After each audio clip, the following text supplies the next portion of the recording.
नमस्कार, समाधान भारत पे आप सभी दर्शकों का बहुत बहुत स्वागत है। मैं हूँ आपके साथ कविता, उपस्थित हूँ आपके समक्ष आज का बुलेटिन लेकर। क्या कुछ रहा प्रदेश भर में खास, आपके समक्ष इस बुलेटिन में साझा करने वाले हैं।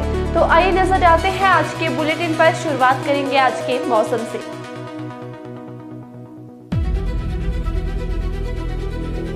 कल परसों ऊंचाई वाले क्षेत्रों में बारिश और बर्फबारी के आसार। राज्यपाल के अभिभाषण के बाद दोपहर 2 बजे के बाद शुरू हुआ हिमाचल विधानसभा बजट सत्र। मित्र भर्ती प्रक्रिया पर अगले आदेशों तक लगी रोक, शारीरिक परीक्षा पर हुआ था विवाद।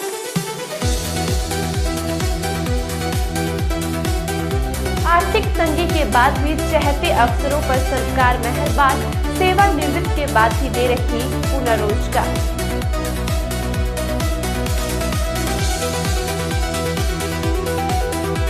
हिमाचल के 22% लोग नहीं जानते क्या है आयुष्मान भारत योजना।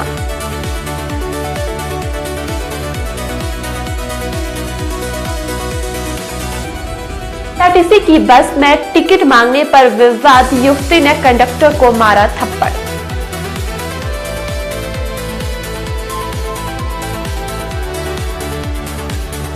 4 वर्षीय बीएड कोर्स के लिए 10 मार्च तक कर सकेंगे आवेदन, राष्ट्रीय परीक्षा से किया जाएगा चयन।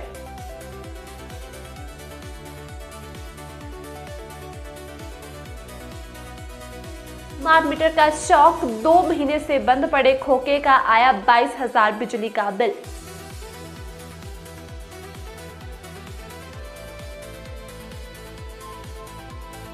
नाबालिग दुष्कर्म के दोषी को 20 साल का कठोर कारावास।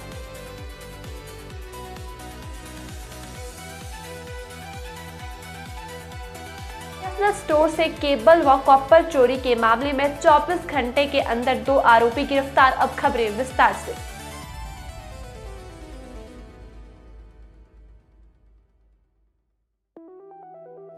हिमाचल प्रदेश में सोमवार को मौसम के शुष्क रहने के आसार है। 17-18 फरवरी को ऊंचाई वाले इलाकों में हल्की बारिश बर्फबारी के आसार है। 19 फरवरी के बाद मौसम फिर शुष्क रहेगा। वहीं न्यूनतम तापमान में अधिकतर स्थानों पर कोई बड़ा बदलाव नहीं हुआ। हिमाचल प्रदेश विधानसभा का बजट सेशन सोमवार दोपहर बाद 2 बजे से शुरू हो गया है। सेशन राज्यपाल श्री प्रताप शुक्ल के अभिभाषण के साथ शुरू हुआ। राज्यपाल का अभिभाषण 2 मिनट 1 सेकंड में खत्म हो गया। राज्यपाल श्री प्रताप शुक्ल ने कहा कि उन्हें लगता है कि अभिभाषण में पैराग्राफ 3 से 16 तक संवैधानिक संस्थाओं पर टिप्पणी है। राज्यपाल ने पूरा अभिभाषण नहीं पढ़ा। उन्होंने कहा कि इन्हें पढ़ना मैं उचित नहीं समझता। उन्होंने कहा कि पैराग्राफ 17 से आगे सरकार की उपलब्धियां हैं, इन्हें सभी विधायकों को पढ़ना चाहिए। फिलहाल इसके बाद सदन की कार्यवाही को 2:45 बजे तक स्थगित किया गया है। हिमाचल प्रदेश पशुपालन विभाग ने पशु मित्र की भर्ती प्रक्रिया में महत्वपूर्ण बदलाव किया है। विभाग ने प्रशासनिक कारणों से शारीरिक परीक्षा की प्रक्रिया को आगे के आदेश तक रोक दिया है। प्रशासनिक कारणों का हवाला देते हुए विभाग ने पशु मित्रों की भर्ती के लिए शारीरिक परीक्षा का प्रक्रिया को रोक दिया है। हाल ही में इस परीक्षा के वीडियो सोशल मीडिया पर वायरल हुए थे, जिस पर विभाग ने स्पष्टीकरण दिया था कि यह परीक्षा सुरक्षा और कार्यक्षमता के लिए जरूरी है, न कि प्रतियोगिता के लिए। लेकिन अब प्रशासनिक कारणों से पूरी प्रक्रिया रोक दी गई है। केंद्र से राजस्व घाटा अनुदान बंद होने पर आर्थिक विपदा का सामना कर रहे हिमाचल प्रदेश की सरकार मंत्रियों व विधायकों, निगमों, बोर्डों के ओहदेदारों और सलाहकारों पर ही मेहरबान नहीं, बल्कि कई सेवानिवृत्त अधिकारियों का बुढ़ापा भी सवार रही है। प्रदेश में 6 लाख से ज्यादा बेरोजगार पंजीकृत है। आर्थिक सेहत सुधारने के लिए वित्त विभाग रिक्त पदों को खत्म करने की और नई भर्तियां बंद करने की संतुष्टि कर चुका है, लेकिन कई चहते अधिकारियों को सेवानिवृत्त के बाद भी पुनर्रोजगार दिया जा रहा है।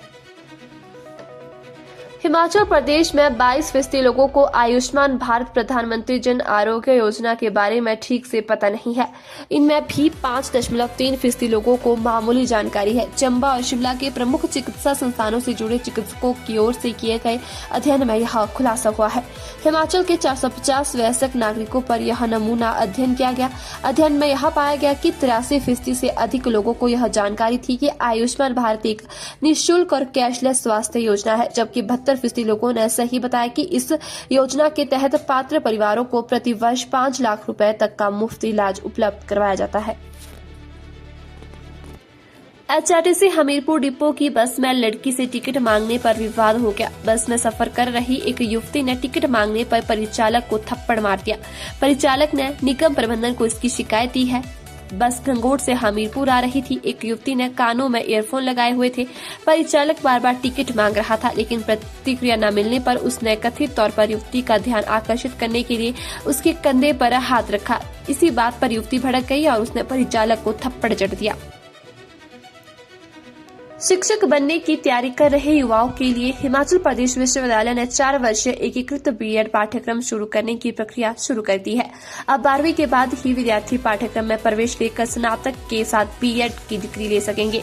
इस पाठ्यक्रम में 250 सीटें हैं। प्रवेश राष्ट्रीय स्तर पर आयोजित राष्ट्रीय सामान्य प्रवेश परीक्षा के माध्यम से होगा। राष्ट्रीय परीक्षा एजेंसी की ओर से ऑनलाइन आवेदन प्रक्रिया शुरू कर दी गई है। अभ्यर्थी 10 मार्च तक आवेदन कर सकते हैं।